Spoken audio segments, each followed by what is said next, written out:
Good morning guys. Welcome back sa ating channel. So ngayong umaga mayroon naman tayong tanggap dito. Ah, Actually pala itong panel na ito pala ay mag-isang linggo na pala. Hinatid sa atin dito ng may-ari. Pero ngayong umaga lang natin ito gagawin kasi nakapila ito eh. Kasi maraming ginagawa natin kaya nakapila ito. So may dumating naman kanina isang solar light at saka isang transistor radio at saka isang amplifier. So pipila naman yun. So kaya ngayon ito yung gagawin natin kasi mag-iisang linggo na to dito, kaya ngayon na yung kanyang oras para trabahuin natin kasi nga marami rin ginagawa natin at mahirap din kung sino naman yung nauna, eh siyempre siya rin yung ating unahin, so pila-pila lang tayo. So ang problema nito guys ay sunog. Ayan guys, so kung makikita nyo, yan o, butas na nga talaga ito. So bubuksan natin to guys.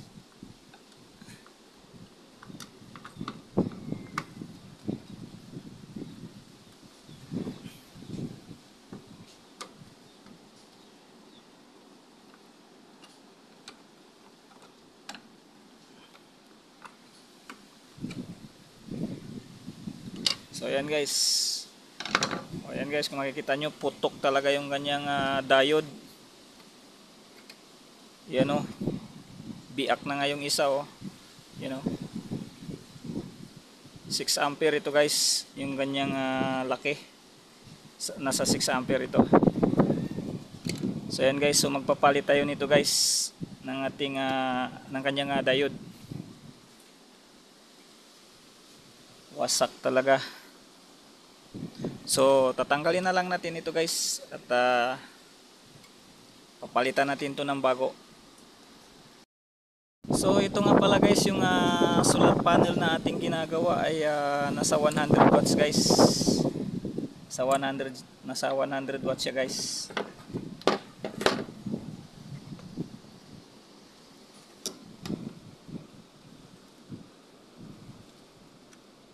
Yan o, wasak na talaga yung isang diode.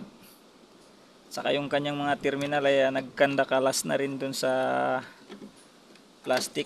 Kasi nga, ayan guys oh, kandakalas na sa plastic. Kasi nga nalusaw yung plastic. Nasunog kasi siya. 6 ampere ito guys, sa magtatanong pala ng kanyang diode. 6 ampere ito.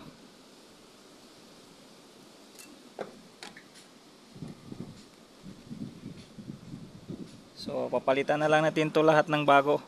May pampalit naman tayo dyan. So pang tinatanggal pala natin ito guys, kung napadaan ka lang sa ating channel at hindi ka pa nakapag-subscribe, napaka-importante yan guys. Pa-promote naman ang ating channel. Paki-like and subscribe at paki-share na rin po yung ating video kung nagustuhan nyo yung ating video. At ito pala guys, yung wire niya pinutol ng may-ari. So kinunta ko na yung may-ari at sabi ko papalitan natin ng bago yung kanyang itong wire niya guys. Ayan o, wala na siya guys o. Parang bulok na yata. Bulok na. So ang sabi ko sa may-ari, papalitan na lang natin ng bago. So habang wala pa siya, ang sabi niya babalik siya ngayong tanghali, bago magtanghali nandito na siya. So habang wala pa siya, ito muna ang gagawin natin. Trabahuin muna natin to.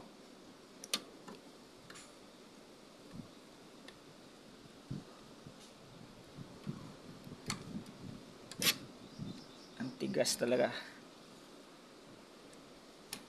Ang hirap tanggalin.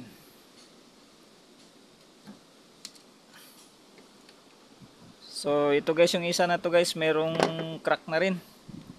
Yan o, nakikita nyo, may crack na siya o. Yan o. So wasak talaga yung kanyang diode lahat. So papalitan natin to lahat para magbago na lahat to. Lahat baguhin natin to lahat.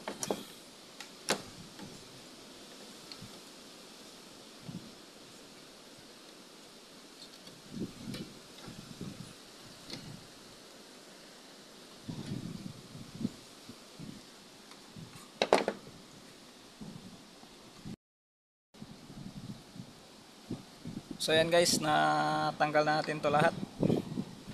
Yan o. So bali 6 na piraso to guys.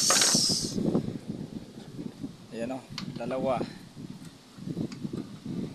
5, 6. Ito yung isa guys, wala na talaga, sumabog na talaga. So kukuha lang tayo guys ng pampalit guys.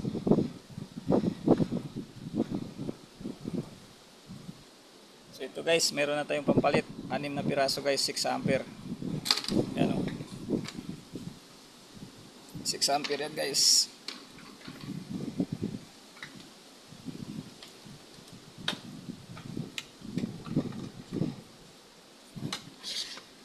So iti-tester lang natin guys. So i-calibrate natin yung ating tester.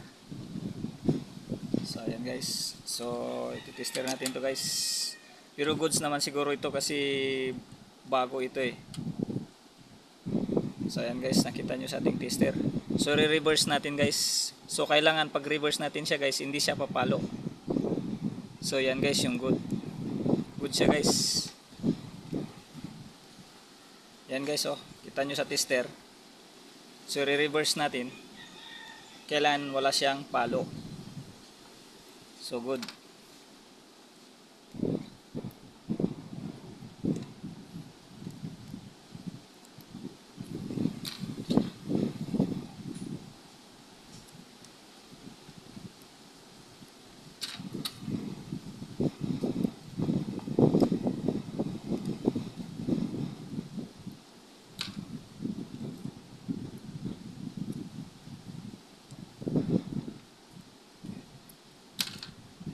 So good lahat siya guys.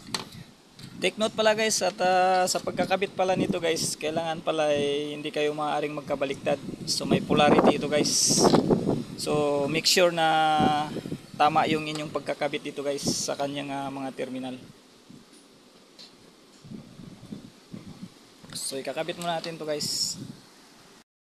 Iti-tester muna natin to guys kung aalamin natin kung saan yung positive nitong panel.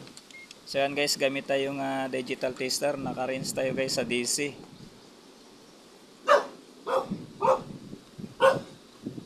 So yan guys, meron siyang 15.58 volts.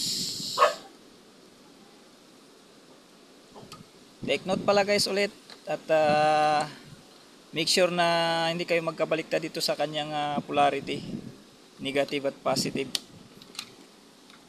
sa pagkakabit ng ating diode. So i-ano muna natin to guys sa kanyang mga terminal at para makabit na natin to guys.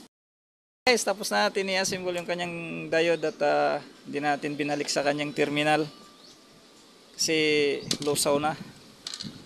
So sinuportahan na lang natin ito ng cable tie sa gilid para hindi mahila. So maraming salamat at sa sunod ng ating video, pakiabangan na lang po. Ititester pala natin to guys kung may voltahe na ba siyang lalabas. So para makasigurado tayo.